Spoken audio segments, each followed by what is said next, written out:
So in this video, we're going to take a look at how we can utilize the tools on the iPad to help us with science experiments and to allow students a different way to interact with them. So the first thing to highlight is the camera, because being able to visually see what we're looking at can make a huge difference to how we interpret what is actually taking place. So in this activity, I'm going to switch to the camera. I've got an experiment set up here. I'm just going to have a look at leaves and how they give off different, well, we probably wouldn't say oxygen in the first place, but the experiment is around showing them that it gives off oxygen, but it's the leaf releases those gases. Now, the one thing to highlight, on the right-hand side, I can change my settings and choose time-lapse or slow motion. Now, for this one, because this experiment takes a long time, it's one of those things that is almost like invisible science, right? You can't see it because it takes such a long process. You're not going to just stand and watch for that time. So I'm just going to add in my leaf to the water so that we can see this. And then obviously you might need to change your angle, change your views, etc. But now when I tap onto the record, I've set this to record in a time-lapse mode. So now what do we do with that bit of information?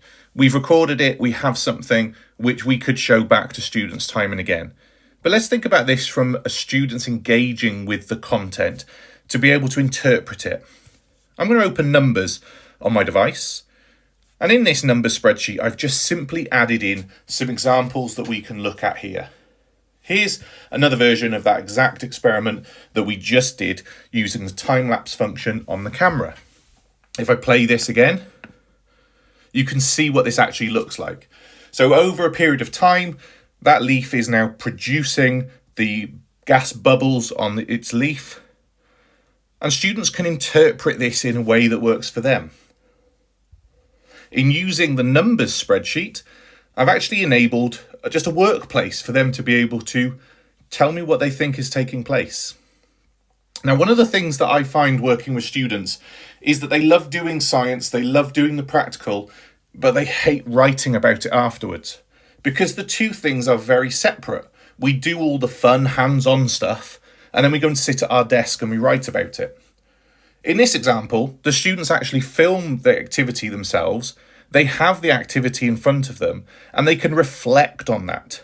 And in this example, we actually give them the option to either write about it or use their voice.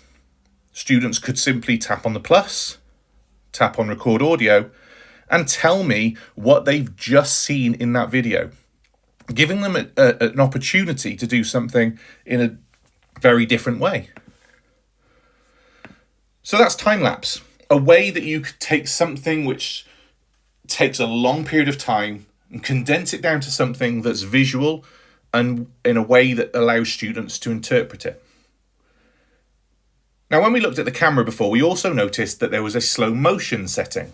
So let's take a look at something in slow motion. This again is a science experiment of an activity which looks at the mixing of liquids and how those liquids interact with each other and what happens as a result. Now again, an activity that you would do with your students. They might all stand around and watch the experiment taking place, or even do the experiment themselves. And then you might ask them afterwards to tell you what you noticed taking place. In this instance, again, we filmed this. We can see those two liquids mixing.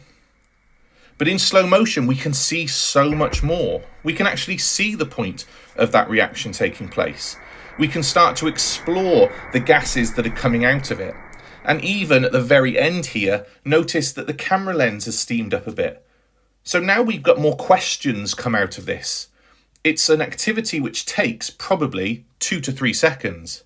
But our clip there expands that out so much longer to give students a time to actually reflect on what's taking place. And in their reflections, they might ask additional questions about those things. Why did the bubbles appear in that kind of foamy substance coming out? What caused that? What was the potential gas that comes out of it? Why does the camera lens steam up at the end? Does this produce heat? all of a sudden, these are questions that you might not have noticed children asking because they just saw something happen in a blink of an eye.